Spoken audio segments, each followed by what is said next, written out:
welcome to quarantine session number 39. Yeah, I mean, hey, wow, we're one short of 40. Normally, we would do a major anniversary show for these milestones like the 40th, but this one's going to be a little bit understated. The 40th is still going to be great, still going to be worth watching, but we're kind of putting all of our eggs into the 50th anniversary basket, so that's going to be a barn burner. Today, I'll tell you what, I had a day. I have been a strict stay-at-home quarantiner. Like I walk the dog, but that's about it. That's all that I do, and I'm inside the rest of the day.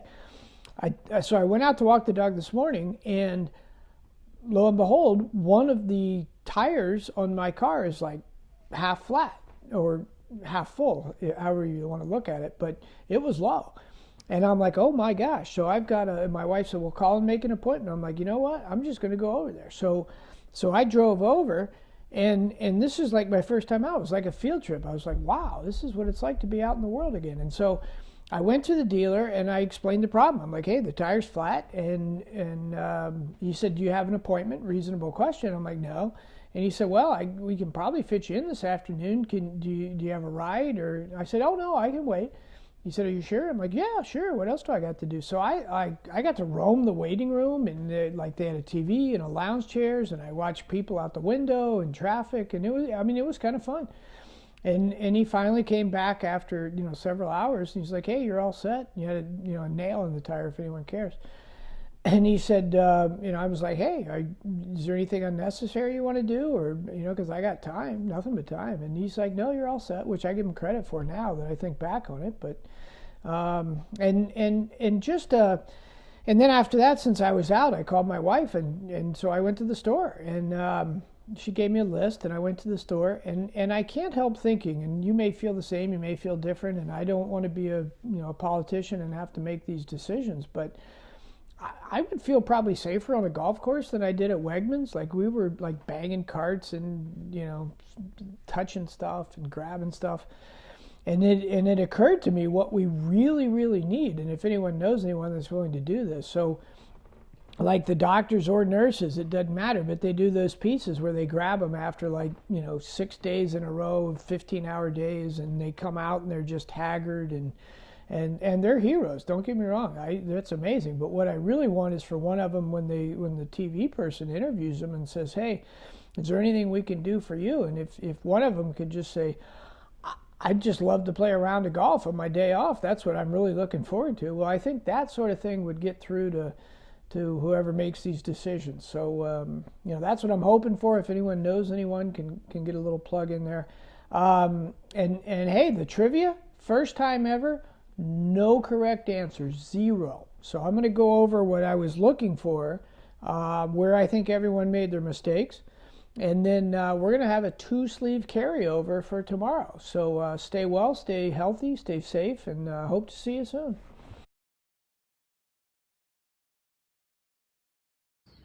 Hi there, this is Mauricio from the Fitness Center. I'm going to show you today a few exercises and stretches to create a better neural control in your pelvic tilt. Okay, very important for your golf swing, especially at impact if you ask your pros. So we're going to start over with some stretches. I'm pretty sure that you have heard about the child's pose stretch.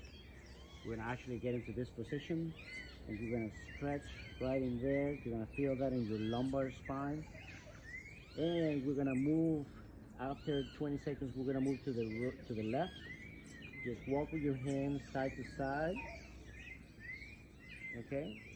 And then after that, what we're going to do is actually some active movement for your pelvic tilt. So from here, what I want you to do is just think about arching your back and lifting your chin. Go into a neutral position, and then go into a posterior pelvic tilt. I want you to do that about 10 times. Okay? And what I want you to focus on is that I want you to get the movement right from your center of your belly, right from here, okay? So we can get better at doing the movement of the pelvis.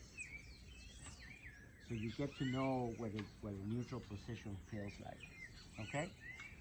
Another exercise that you can do is just to create a little more strength in your pelvis is to lay on your back and just press your pelvis or your lower back against the ground. Feel that pressure there and then release it. That's another way to feel where the neutral position, the hyperextension and hyperflexion of the spine will be. Okay? So after you finish about 10 repetitions per exercise, what you need to do is just grab a golf club or an umbrella in this case, and just set up into your posture, golf posture, and from there, without moving your chest, just do that pelvic tilting, arching, neutral, and then posterior pelvic tilt. That will help you to do control from here, what a pelvic tilt is, and that will help you really much in your golf posture. Okay, I hope that helps. Thanks for watching. I hope you all stay safe and healthy. Thank you. All right, so we've pretty much taught you everything you need to know about your golf swing, short game, putting. So now we're really focused on the mind and body. So here's 3 of my favorite books for working on the mental approach to the game. We got time to read them. This one is great, Tao and the Art of Pooh. Winnie the Pooh was really a 2 handicap and knew an awful lot of stuff. So read those books in preparation for the year. Okay, I'm fully prepared to take all comments after this, but I thought this trivia was much easier than apparently it was. Nobody got this right. So I'm going to tell you what we were looking for. Remember, all complaints can be lodged in writing to the trivia committee. First clue was Greg Norman. Now, Greg Norman, as we know, is known as the Shark. The second clue was Dirk Nowitzki, great player, played for the Dallas Mavericks, which are owned by Mark Cuban. Alan Sherman, the great American folklorist, was the next clue. Did no one make the connection with Sherman tanks? Therefore, the answer was Shark Tank. Man, I couldn't believe no one got that. Anyway, we'll double it up for tomorrow. Here's the trivia for that. Okay, here's today's trivia. I want you to think, so I've given you a peaceful aquarium scene to best meditate on the answer. You've got an uphill par 3, surrounded by woods, you can't see the green. You step on the tee, grab the hybrid, make a magnificent swing. The ball majestically sails through the air and unexpectedly veers to the right, where it finds the tree line. It rattles around. No one sees it come out. Without announcing anything, you immediately reach into your pocket, grab another ball, throw it on the tee. This time, with an overcompensation, hit a violent pull hook to the left. This ball hits a tree and bounces back just short of the teeing box in which you now stand.